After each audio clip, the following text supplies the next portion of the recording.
Today we're taking a look at these college basketball matches, which are happening on Thursday, March 2nd, 2023, and giving you our team and total picks for today.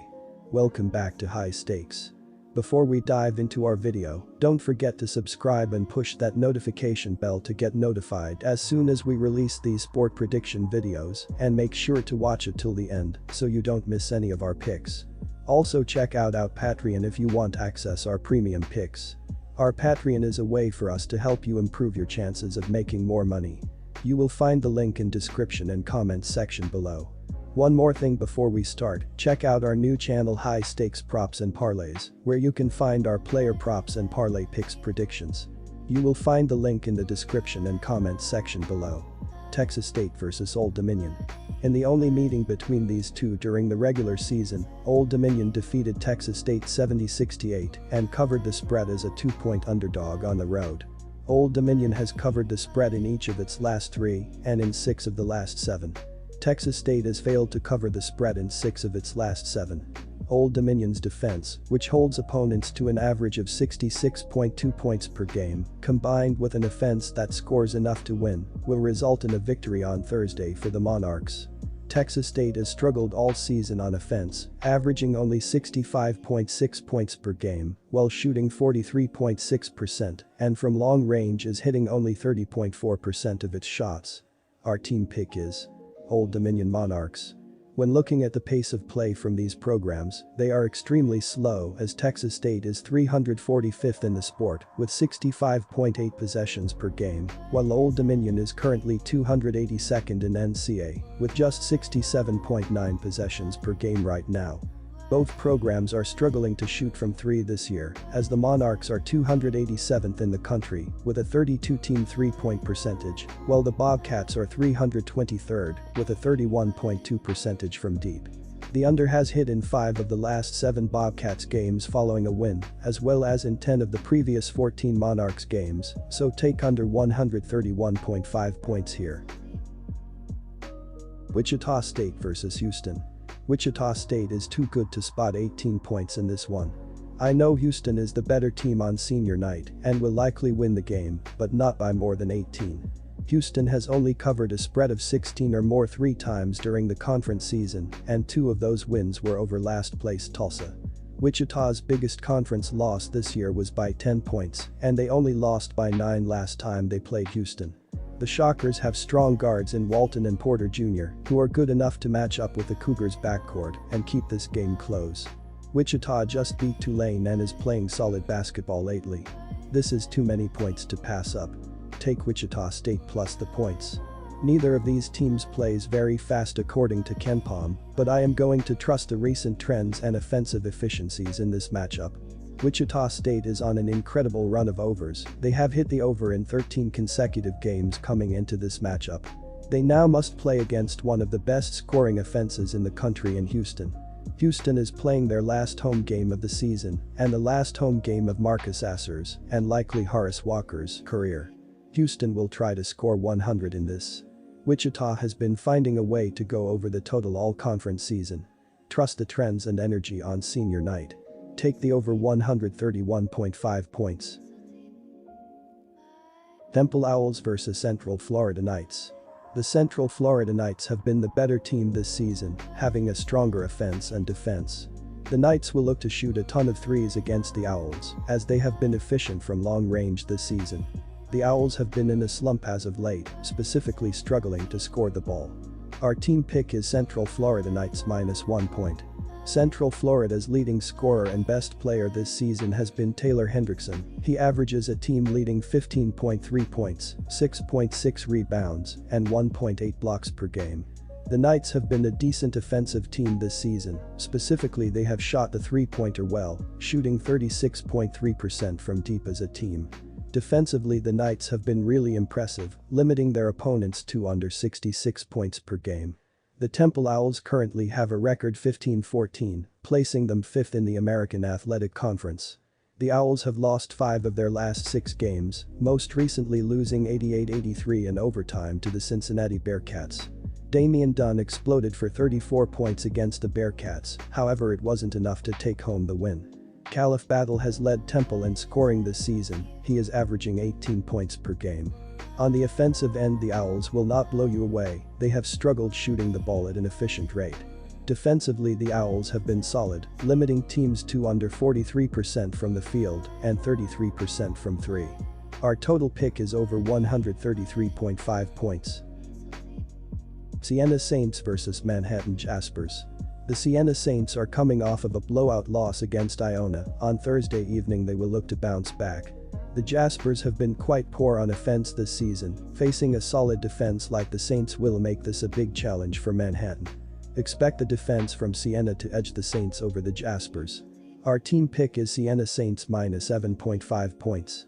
The leading scorer for Manhattan this season has been Ant Nelson. He manages to average 15.3 points while shooting under 30% from 3 and under 40% from the field. The offense from the Jaspers has really struggled this year, only scoring 67.8 points per game. The Jaspers' defense has been subpar this season, specifically they have struggled defending teams from 3. The Siena Saints are currently the 3rd seed in the Metro Atlantic Athletic, having a record of 17-12. The Saints have been ice cold as of late, losing their last 3 games. Most recently the Saints lost 93-60 to the Iona Gales. Michialili scored a team-high 12 points coming off of the Saints bench. Javian McCollum has led the Saints on the offensive end this season. He is averaging a team-leading 14.7 points and 3.7 assists per game. Siena has had their fair share of offensive problems, however they have been a decent 3-point shooting team. Defensively the Saints have been pretty good, limiting teams to under 67 points per game on 33% shooting from 3. Our total pick is under 136 points. St. Peter's Peacocks vs Ryder Bronx. The St. Peter's Peacocks are coming off of a thrilling 66-65 victory against Niagara. They look to bring this momentum into Thursday night. This will definitely be a low-scoring game, as both teams are very bad at scoring the ball. The Peacocks are the better defensive team in this game, especially on their home court. Expect the Peacocks to win this one in a close game. Our team pick is St. Peter's Peacocks plus 3.5 points. Dwight Murray Jr. has been the leading scorer and best player for the Bronx. He averages a team-leading 16.3 points, 3 assists, and 1.4 steals. The Bronx have really struggled with scoring this season, however they are a very good rebounding team, creating second-chance opportunities. On defense the Bronx have actually been pretty good, besides defending the 3-ball. The St. Peter's Peacocks are 11-16 on the season. This places them in the 10th seed in the Metro Atlantic Athletic. The Peacocks broke their 3-game losing skid on Sunday, defeating the Niagara Purple Eagles 66-65. In the win against Niagara, Corey Washington led the way with a team-high 18 points for the Peacocks. The leading scorer for St. Peter's this season has been Isaiah Dasher. He averages 13.7 points per game. St. Peter's has had one of the worst defenses in the country this year, only scoring 61.3 points per game as a team. Despite giving up more points than they score, the Peacocks have been very good on defense.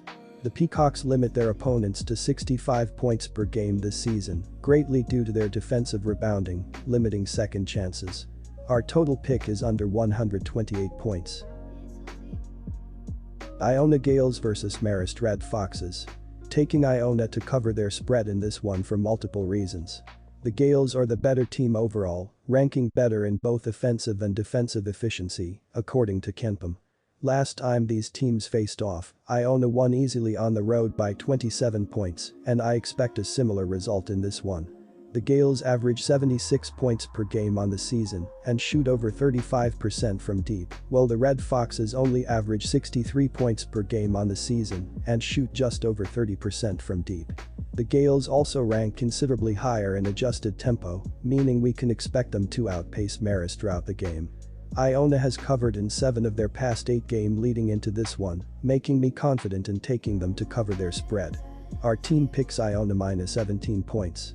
The Iona Gales have been nothing short of a powerhouse all season, long as they've dominated just about every single team they've played. The Gales currently sit first in the Metro Atlantic Athletic Conference, as they hold a very impressive record of 22-7. The Gales owe a lot of credit for their success this season to Walter Clayton, as he has been the backbone to this team all season long. The Marist Red Foxes will enter this game against the Iona Gales, following a massive win against the Manhattan Jaspers this past Friday, which resulted in a final score of 81-58. Despite the big win against the Jaspers, the Red Foxes are 3-8 in their last 11 games played.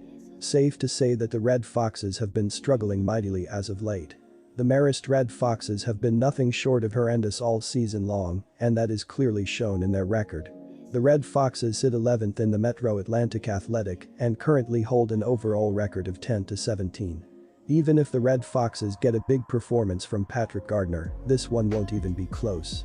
Our total pick is over 138.5 points. Michigan vs Illinois. Illinois has a 14-2 record at home this year compared to Michigan's 3-5 record on the road. Illinois plays at a much faster tempo than Michigan is accustomed to and has more versatility on offense. While the offenses have similar shooting percentages, Illinois' defense is better than Michigan's, especially considering the low number of points surrendered compared to their tempo. Overall, Illinois is ranked higher on its defense and offensive scoring. I expect the Fighting Illini to use their home crowd to their advantage and cover the spread in this matchup. Illinois is 5-1 at TS in their last 6 games following a loss, and Michigan is 2-5 at TS in their last 7 road contests. Take Illinois minus 3.5 points. Illinois has gone under 144.5 in 3 of their last 4 games. While I respect the talent Michigan has on offense, Illinois' defense does a solid job limiting their opponent's offense. Michigan has scored 84+ points in 2 of their last 3 games, but those were against not-so-great defenses, and I believe that brought up the overall total for this matchup. The Wolverines more often than not score 70 points or less, and I expect them to score under 70 in this contest. Neither team excels from the free throw line, and Illinois has a subpar assist-to-turnover ratio. Turnovers lead to fewer opportunities for them to score, and thus a greater chance of hitting the under. Illinois has scored under 70 points in 4 of their last 6 games and has hit the under in their last 4 games in a row, following an ATS loss. Michigan has hit the under in 4 of its last 5 road games. Take the under 144.5 points. Rutgers vs Minnesota. The Rutgers Scarlet Knights have won 2 of their last 3 games, including 2 road wins in that span against Wisconsin and Penn State. The Minnesota Golden Gophers have been a disaster. They have lost 16 of their 17 Big Ten games, and each of their last 3 losses has been by 9 or more points. Furthermore, Rutgers is averaging 5 more points per 100 possessions than Minnesota. There is a huge disparity in the defensive end. Rutgers is one of the best defensive teams in the entire country. They are only conceding 89.5 points per 100 possessions, compared to 105.5 points per 100 by the Golden Gophers. Also, Rutgers clobbered Minnesota by 35 points in the first meeting. Our team pick is Rutgers Scarlet Knights minus 8 points. The last time these 2 teams played, they combined for a total of 145 points. While I don't expect Rutgers to score 90 points again, I do expect them to hold the Minnesota offense to 55 points or under. Even if Minnesota scores only 50, it is very possible that Rutgers scores over 75 points to cover the spread in this case.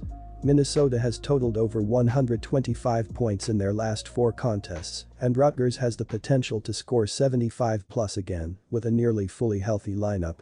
Our total pick is over 125.5 points.